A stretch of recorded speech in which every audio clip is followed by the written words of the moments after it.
Hal Gregersen, Stewart Black, thank you for being with us today. There are many books about organizational change on the market today. How is yours different? I guess there are a couple of things. So first of all, most change books have it backwards. They talk about organizational change and really focus on the organization, changing its structure, reward systems, that sort of thing. And in fact, if you want to change the organization, you got to start with individuals, because because an organization changes only as fast or as far as the individuals. To the layman, that might seem like an obvious conclusion. Has that not been the case over the years? Well, it's interesting. When we work with managers, here's the default mindset, which is they think about change. It's easy for them to start thinking systems and context and structure and all these things that aren't personal.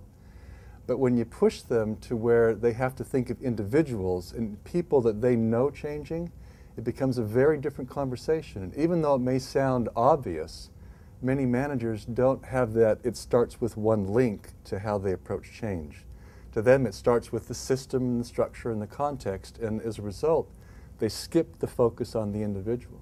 So if there was one big idea that you would want someone reading this book to walk away with, what would it be? It starts with one.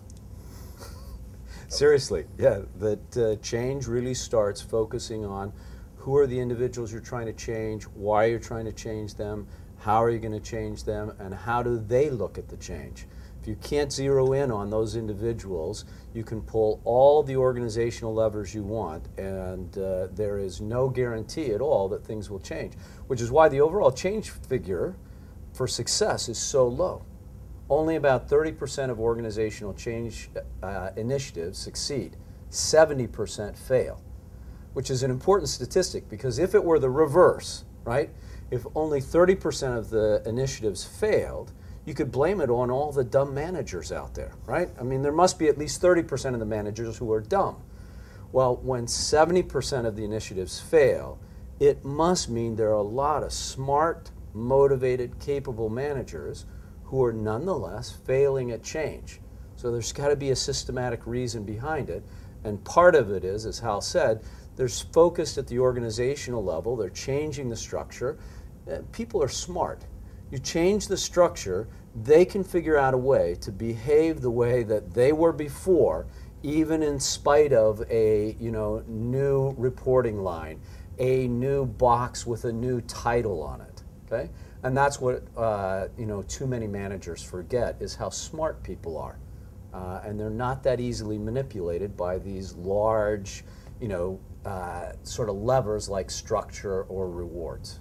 You talk about 3 inconvenient truths in the book. Take us through those and how you arrived at those. I mean, the 3 key inconvenient truths, one is around being able to see the need for change, the other is around moving once I see the need for change, and the final piece is once I am moving, actually being able to finish the need for change. And so part of it is, it's how do you get people to literally change their maps upstairs? And those 3 inconvenient truths are really focused on changing those maps. Let's talk about the mental maps and how to change them. Through the course of this book, you give various examples. One is the butcher, and how the butcher didn't want to accept the outside input, let's say. Right. Take us through an example, either that one or one like it, in which people are resistant to change, and then how you get them to change that mental map. Well, basically, years ago, Stewart and I were working with organizations trying to get more employee engagement, and it happened that one of these organizations was in a meatpacking factory. They'd spent 3 days of intensive training trying to get non-managerial people to take on management roles and tasks, to be more responsible for scheduling, for motivation, for selecting people, for rewarding and so on, things managers typically do, but getting the employees to do it. At the end of all this training, this big 300-pound butcher stands up, slams his cleaver into the table, basically, and says, "Wait a minute. I demand my right to have a manager tell me what to do and when to do it." And no matter what we could have done, we never could have changed that person's map. He was set, dead set on there was no way he was going to take responsibility for what he did beyond exactly what the manager told him to do. How often do you run into that problem of you believe you have a good process for bringing organizations to a different place, but there's resistance, perhaps not from the managers from whom you might expect it, but from the employees who are used to a structure that does not allow for what you're necessarily talking about? all the time. So, I mean, essentially there are three barriers, and the first one is the failure to see the need. And at least 30% of the change initiatives get taken out by that first barrier. That is, people are used to doing things a certain way, but the important thing to appreciate there, it's not just that they're used to it, they choose that way because it's been successful. In other words, people have different mental maps of how to receive supervision or provide supervision, how to run a business, how to provide feedback or anything. So they have different maps for that, but they have those maps for one and only one reason, the world over, because that map has worked for them. And the longer that map has worked, in one sense, the more sense it makes to hang on to it. Okay? So they have these mental maps. Many of them have been ingrained for years and years and years with lots of success behind it. And as a consequence, unless you provide a big enough contrast and an engaging enough experience, you can't break through it. So I'll give you a simple one with Toyota. Very successful car company, arguably the most successful that we have on the planet today. Okay? Group of their executives in North America, which consisted of some Japanese expatriates plus North American executives, said, the market we need to get into is the full-size truck and SUV market. It's fastest growing and the most profitable in terms of per vehicle profits. Sent a note over to headquarters, Tokyo. They said, no, that's not our segment. We sell to middle-class families, and the people who buy full-size trucks are cowboys and ranchers and construction workers. Those aren't our customers, so no. Long story short, they send over PowerPoint presentations, Excel files, et cetera, all with data, and headquarters says no. Well, the North American executives didn't give up. They knew that in the largest car market in the world, they had to get into the fastest growing and the most profitable segment. So what did they do? Well, they need to create some contrast to break through this mental map. So they took the senior executives to a football game. And what does football have to do with any of this? Well, if you know North American football, collegiate or professional, actually they took them to a Dallas Cowboys football game. 2 hours before the game, there's a party, and that party is called a tailgate party. Why? Because the back end of a pickup has a tail, right? It's a gate, it's called a tailgate. So they go to the party, and what do they see? Ranchers, cowboys, etc.? No. They see middle-class families there with their pickups and SUVs having a tailgate party. So they were able to see the contrast, not just see it, they could hear it, they could taste it, they could smell it, they could touch it, and as a consequence of this contrast, that's really what changed them. So you have to create a powerful enough contrast between what people have thought and what needs to be, and you got to engage with them in an experiential way enough to break through that first barrier. Because if you don't, time and time again, the change initiative will essentially fail just on this first barrier. And in the end, this experience, seriously, the football game and the experience that the global executives had led them to finally approve the Tundra, which on a per vehicle basis is Toyota's most profitable vehicle. They just completed a plant in the US that now will produce 250,000 Tundras a year. So, it's a real issue. Your three barriers that you've identified: failure to see, failure to move, failure to finish. Let's go through each one of those and just briefly give what you see are some of the things that will help get past those barriers. So, failure to see. How does somebody get over that barrier? I mean, in terms of failure to see, the easiest way to think about it is the same way we physically see. Okay? To physically see something, you need contrast. Contrast in light, shape, color, etc. If you don't have contrast, you can't see anything. The second thing is we see things best that are directly in front of us. So things that are off in our peripheral vision, we don't see so clearly. So if I go back to the Toyota example, that's exactly what they did. So the contrast between what they thought were their core customers and what they thought were the customers of full-size trucks and the reality of what really were the customers. And the customers for full-size trucks were families, just like the customers for Toyota Camrys. But then you've got to confront the people with that contrast. That is, you've got to experientially engage them.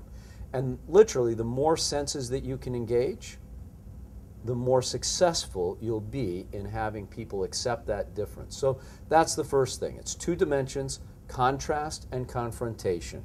Creating the difference and in an engaging, almost experiential way. If you don't do those two things, you won't be successful in breaking through the first barrier and helping people see the need. Hal, take us through the failure to move. I think a fun example for that fairly recently was Heathrow Terminal 5. Not fun for a lot of people. Not fun for a lot of people. It was obvious to the baggage handlers. They saw the need. It was clear to them that when the bags come off that belt, they've got to get them in the right place so the planes will go off and the people will have their bags.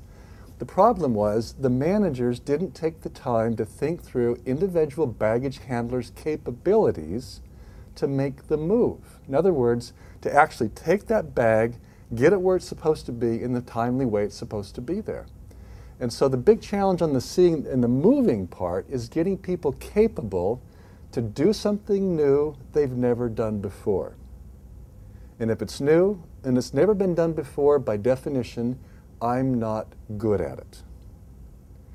And managers often, once they see the light, get you to change or me to change, they simply assume that now you see the light, you can automatically go and do something new perfectly, which is simply not the case.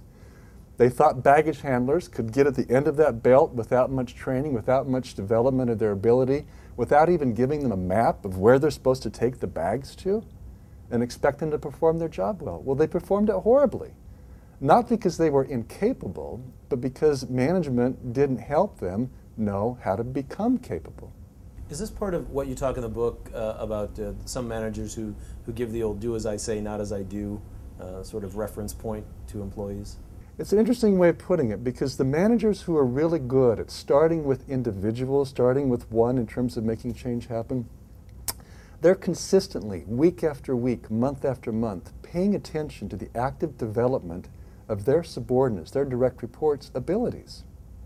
And when managers aren't doing that, they're really unlikely to see how I can help you get better at what you're doing and give you the resources to do it, give you the technology, give you the training, give you the support, all those things. And so it is tightly linked. If I don't pay enough attention to where you're really at to know you're not able to do what I've asked you to do, you're not going to make the move. You're going to be stuck. Well, it's partly because people are really smart. Okay? They're not dumb. So they know the new thing. They know they won't be instantly good at it. And a lot of people would rather be good at the wrong thing than bad at the right thing. And they can think this through. So my first real experience was with IBM when they went through this major transition from selling boxes, that is mainframe servers, etc., to selling solutions. One of the key things that was required in selling solutions is teamwork, right? Because I now have to pull different products together, software together, plus account management folks, etc. And before that, I never had to do that. So you look at it and you say, well, you're running a team. Well, it's a very, very diverse team, which requires a different set of skills. So in fact, lots of people said, I understand the new strategy, I understand the new structure, I understand the rationale for it. And I ask them, are you changing? No, I'm not changing. Why? Because I'm no good at this new stuff, and I've not been given the skills, so I'd rather be competent at the wrong thing than incompetent at the right thing. And until someone gave them those skills, they weren't moving, even though IBM had broken through the first barrier. And people did see the need to change, but they still weren't moving, because as Hal pointed out, they hadn't been given the skills, and until they got that, they weren't confident that they could succeed. Let's segue that into your final point, which is failure to finish. How do you overcome that? What's a tool or tools to overcome that? I mean, the key thing there is, if we do what we've described, which is, okay, I see what you want me to do, I'm willing to try, I'm willing to persist at it, but at some point I'm not getting great at it quickly. It's going to take time to develop the skills to be really expert, to be masterful at what I'm doing. I mean, it may be a simple thing like customer service, where maybe I'm an airline company and I've got to have more of a customer service orientation, better, response to customers' needs. I may get that. I may be trying new things in order to do it well, but at the end of the day, I've got a lot of people screaming at me. They're mad, they're angry, and at some point, if I'm human, I'm ready to say, forget that. I'm not trying this new customer service stuff anymore. It's just exhausting. And so at that point, one of the suggestions is not necessarily having a champion at the top of the organization, but I've got to have somebody really close to me who can tell me when I'm just tired and ready to give up, that it's worth it. Keep going. Here's what's going well. Here's what's not so going so well. Keep at it. I'm behind you. Having that kind of support helps me when I get tired to keep going in spite of it being so exhausting. And most organizations make a fundamental mistake here. When they talk about champions, they invariably talk about and think about champions at the top of the house, right? If you're going to have a successful change, you must have a senior executive be the champion, okay? So then most organizations don't make strategic changes without champions at the top of the house, yet lots of them fail. Why? Because champions at the top of the house do not make the change. Customer service, if you take the airline example, it's not the CEO who provides better customer service. It's the gate agent, it's the ticket agent, it's the flight attendant. And at the time they're going through the frustration of getting through that first third of the learning curve, and they're trying hard, but they're not mastered it yet, and therefore they're not getting good results yet, they could care less that there are senior executives who are championing this. What they need is a champion right there where they're getting or not getting traction. And that's where most organizations mess up, is they think about champions at the top of the house. They don't think about champions down where real change and real work gets done, and essentially where the rubber meets the road, and this great strategic initiative actually gains traction. Customer service for an airline doesn't gain traction in the CEO suite. It gains traction at the gate, at the ticket counter, and that's where the champion is needed. And you can think about anything. Learn a new language, learn the violin. That first third of the learning curve is where you're putting tons of energy in, and you have almost nothing to show for it. And if you don't have someone continuing to encourage you, you don't get past that first third. And if you don't get past that, the whole initiative slides back, which is why this third barrier is so critical, because you can break through barrier 1, barrier 2, people see the need, they make the move, then they fail to finish. And if they fail to finish, the ultimate result is the change initiative has failed. I mean, there's one last piece to that failure to finish piece, which is world over, I don't care what the culture is, any family on a journey, be it in a car or a train or a plane, and it's a long journey, what do children always ask? Are we there yet? And they're trying to figure out, am I good enough? Have I accomplished what we were supposed to do? Have we made it? Have we succeeded? And again, I may have, as a manager, helped you see the need to change. I may have given you the capabilities to start building this capacity to do this new thing well. But if I don't fundamentally care about your success in that new endeavor, at some point, I'll stop watching. And I'll stop telling you whether you're there or not, and it kind of drifts, and you get lost. And it's like, does she really care about me doing this? Does the organization really care about me changing? And so part of it is, as a manager, my job is to help you know, where are we at? We're getting there. We're almost there. Here's why. Here's how. Here's some feedback. Here's what's going well. Here's what's not going well, to make that happen. You mentioned Toyota earlier, Stewart. What are some other companies that you recognize globally who are seeing, moving, and finishing in a good way regularly?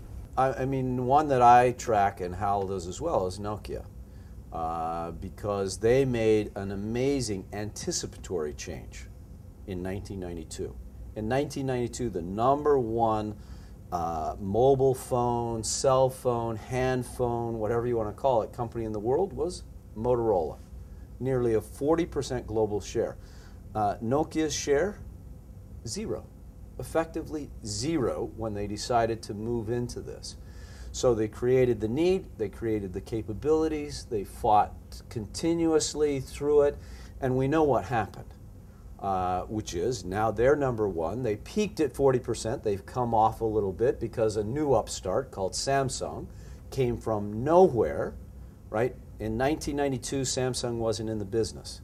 In 1997, Samsung wasn't in the business. Wasn't until about 2002, okay? So even then, though, Nokia responded, they dipped down, and now they've recovered again. You know, sad news for Motorola, and they're about to sell off, right, their mobile communication business because they haven't been able to effectively regain their former glory in this business. So there's a side-by-side example of one company who was very good at seeing the need, making the move, fighting through the finish, then getting attacked again and making some changes, being successful, fighting through, and another company, Motorola, who was great, fell from grace, tried to recover, and just hasn't been able to manage it to the point now where they're going to try and sell off that piece of the business. I mean, one of the companies we're working with is Lilly Pharmaceutical, particularly in Europe, where in the European context, the world is turned upside down for pharmaceutical companies. Where I may have been a sales rep trying to sell drugs to doctors before, and I could go to the doctor and have a conversation. Well, the laws have changed. It's illegal for them now to have the conversation. That world turning upside down has demanded that inside the organization, they've got to figure out new ways of doing things and get people along that path to make it happen. So part of seeing the need for change there is getting people out right in the midst of the customers. So people in human resources, for example, who haven't seen heart operations are going to the hospitals and watching this process to understand what is this world that these doctors are really working in, and then they step back from that and they're trying to figure out what could I be doing differently in my everyday work that would make Lilly better respond to those customer needs. And so it's a tight connection between their working world and the customer's experience. It's the more they do that, the more likely they are to make this seeing move, which is, we do need to have this different. And it gives them a compelling reason to step back and actually make the move by building new capabilities, which takes, it takes senior management support, it takes training and support, and at the end of the day, it takes individual managers paying individual attention to real people who are individuals who've got a world they're in and they're trying to move to an entirely new one. But again, it's experience. In other words, helping people see the need by PowerPoint, unlikely to be very effective, okay? Versus getting people out there and experiencing, see what it's like for the doctor and the patient. Because ultimately, for a drug company, pharmaceutical company, it's the patient, right, that is the ultimate, if you will, user of their product. And you don't understand that contrast unless you have some experience with it. And Lilly has recognized this and moving forward. And it'll be an interesting, race to see. This is unfolding over the next decade in terms of how well various pharmaceutical companies respond to this, significant regulatory change. Quick closing question to each of you. What will or should be the legacy of this book? For me, what I get satisfaction is when I have a senior executive, talk to me and talk about both the change that it made for them, because this is one of the changes in the book, by the way, in terms of the second edition, is a much deeper discussion about how individual leaders can change themselves, because rarely is there a need in the organization for a change and not for the leader of that organization. So I get great satisfaction when a leader calls up and says, this book was great and it really helped me think about and make the changes in myself that I needed in order to lead the changes in the organization. So that's one thing that I get a lot of satisfaction from, and I guess in your terms would be a legacy that I'd like to see even enhanced with this second edition. My response is change happening, I'll go back to the starts with one. I mean, I'm in the similar place where Stewart is, which is it is incredibly rewarding for managers to realize their behavior alone makes a huge impact on change happening. The second piece to that is when they have enough introspection to see the need, make the move, start to get things finished on their own behaviors at work, then they're more likely to realize how hard it is to change, and they'll pay attention to their people and where they're really at, and they will then help them as individuals go through a similar process. And you put those two things together, them starting with themselves as the one, and then moving to the individual. When that happens in an authentic, honest way, it creates this power for change that doesn't happen with a 15-step change model. It's a very simplistic one at one level, but when it's personalized, it has a real impact. And I guess for me, that's the bottom line. In other words, you want it to be powerful and practical. And so there has to be real components to it, but it's got to be simple enough that people can put it into practice. Because at the end of the day, you don't get change unless you can put it into practice. So if the legacy is it was powerful and practical, then I'm pretty happy. Stewart Black, Hal Gregersen, co-authors of It Starts With One. Thank you very much for your time today. Thank you.